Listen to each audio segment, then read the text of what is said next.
Hello everybody, back here again for our vlog a day, and today is Tuesday the 21st, and today was a lovely, beautiful day to be alive.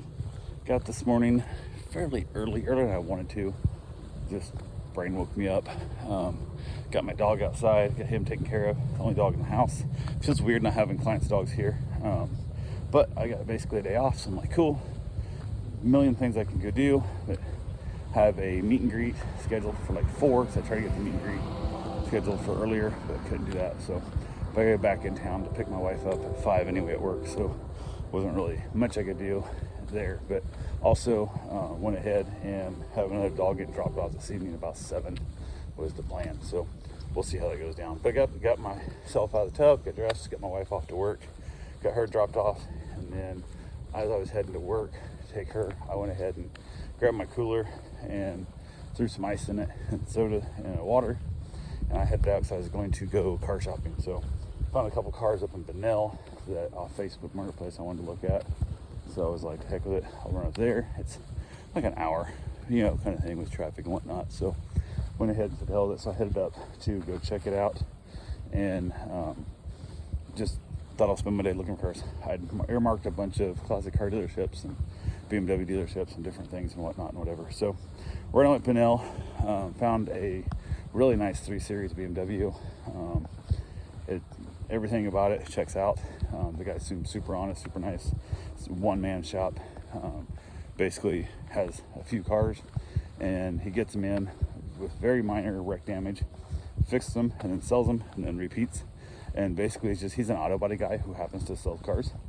And it's kind of funny because he doesn't want to work for other people because he don't want to have to worry about somebody yelling at him about not being done in time and blah blah blah whatever. So if he gets bored on a project or gets a different project he wants to take instead, he can just push this one to the back, and then he just don't sell it until it's finished. So works out really well for him. He also said with where he does it, he likes to get everything correct. So a lot of times there's weird parts you can't get, so it takes a long time. So if that was for a client's car, they just put any part in it. He's like, no, I want the right part, not just a part that kind of works. So he can just let it sit in the back until it's finished. So makes life a little easier for him. And then he sells the car, basically pays himself for doing the body work, and that's where his profit comes from. So kind of is what it is there. But only thing big deal with the car is tanned here, so I'm not a big fan of.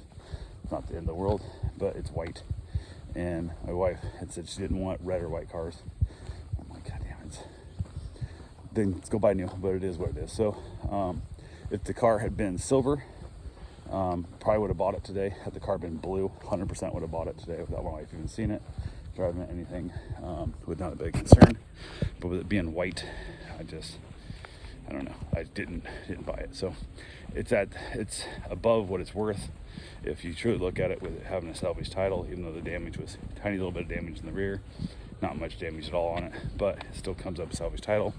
But it's super clean, low mileage. It's a great car. So left there, went to head over to look at the second car up there in Benell, and then just decided not to. I looked again at the pictures and stuff, and the shape of the lot and everything that was in. I was like, these are not the people I want to deal with. So gave up, headed back down towards Daytona and that.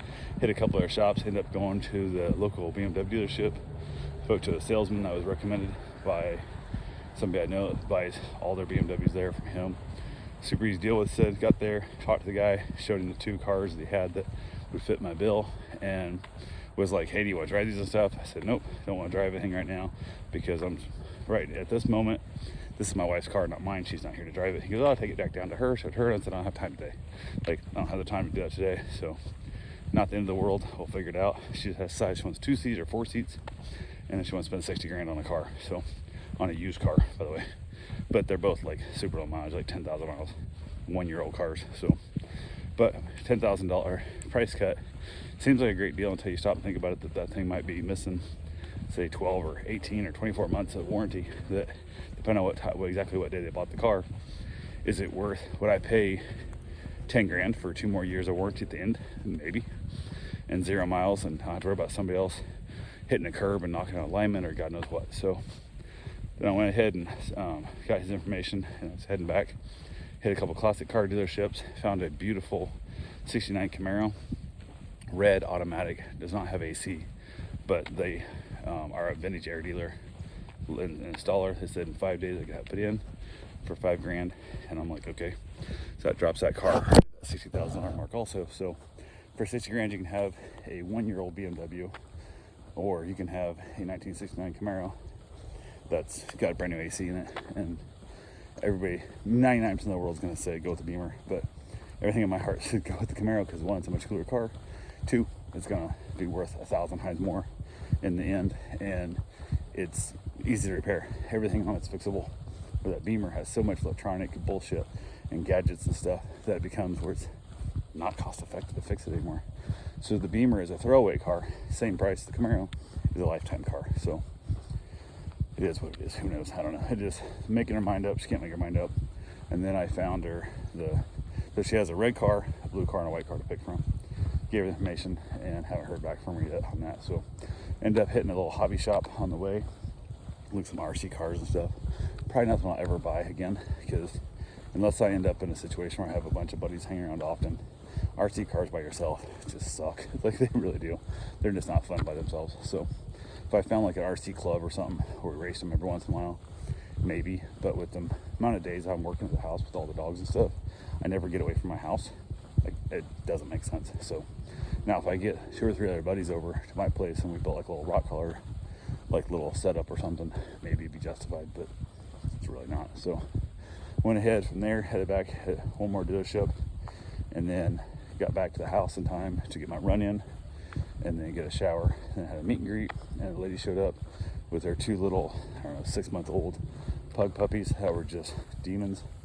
And oh my God, they were bad. Like, super nice lady, came out of the car, dogs just like going nuts, like just barking at the wind, like barking at the weather, just everything, just like nuts. She's like, oh, they're just so excited, they don't know how to interact. I'm like, because you didn't teach them shit. Like, these dogs suck. So I went ahead and gave him a couple minutes, let him pee in the yard, brought him inside, and opened the door to my house, because the dogs kind of calmed down. So I opened the door to the house, and instantaneously, these dogs lost their damn mind and started like just barking and trying to, like, they were trying to attack something that wasn't there. It's an empty house. Dogs are trying to attack my empty house. I'm like, you gotta be shitting me. She's like, oh yeah. And she keeps me all these excuses, and I'm like, this is ridiculous. And this is like gonna be over Christmas, where I've got like just like, ooh, that's a lot. And these dogs do not have any boundaries in any way, shape, or form. So I finally get them calmed down. Went and got Bruce out. I told her, I said, make sure you stay seated. Just stay sitting down. I'm gonna bring my dog out. Your dogs are gonna be crappy to my dog. My dog's gonna bark at them, tell them to stop, and we'll see if they can learn and leave them alone. You gotta stay seated. Go over, open the door up, and I come out, and these dogs are not barking at him. They are biting at him. They are literally trying to attack him. Luckily, they're so tiny they can't do shit to him. It's to the point, I saw him like, what the hell? And I called him over to me, and she gets up, and she goes starting to try to like, I'm like, I told you to stay seated, sit down. And she's like, blah, blah, blah, blah. So I finally finished up, and then I get Bruce over to me, so they're close to me, and they're biting his heels and stuff. And he nipped at him, and didn't even do his bark. He was just like, nope, this is already too far, too fast. So he nipped at him, and I was like, nope, done. So I tossed him outside real quick, told him to get out, and kind of put my foot in front of the little one to block him so he couldn't go after him. And I'm like, are you shitting me? She goes, oh yeah, it's just how they get excited and they meet somebody new. And I'm like, no, they're trying to attack my dog. Like, I'm like, you can go now. Like, you have no interest in these. I'm like, maybe down the road, if you need this again, we can try like a single daycare. I'm definitely not watching these dogs for 6 days when they never stop barking at nothing. They're awful. Like, they're absolutely, she goes, yeah, I have an old one. Also, da. I'm like, I'll watch the old one. She goes, oh no, he's easy. Everybody watch him. I'm like, because these two suck. And it's just, oh my God, they're awful. Cutest little things, but pure awful. So she ran off. I basically ran her off, and hopefully never hear from her again, because unless those dogs get training, they are just miserable upon so many levels of misery. It's ridiculous. So that was a waste of my time. She drove 24 minutes she drove here to basically have me tell her to go away in 7 minutes. She drove 24 minutes back. I'm not doing it. Especially not over the holiday like that. Not gonna happen. Just no way. Not worth it. So went ahead, and from there, got a couple last minute things done. Went up, picked my wife up from work, got her, and then we headed straight from her work to go out to eat. And there's a new Chinese buffet place up in Port Orange that, I say new, it's, I don't know, a few months old, whatever.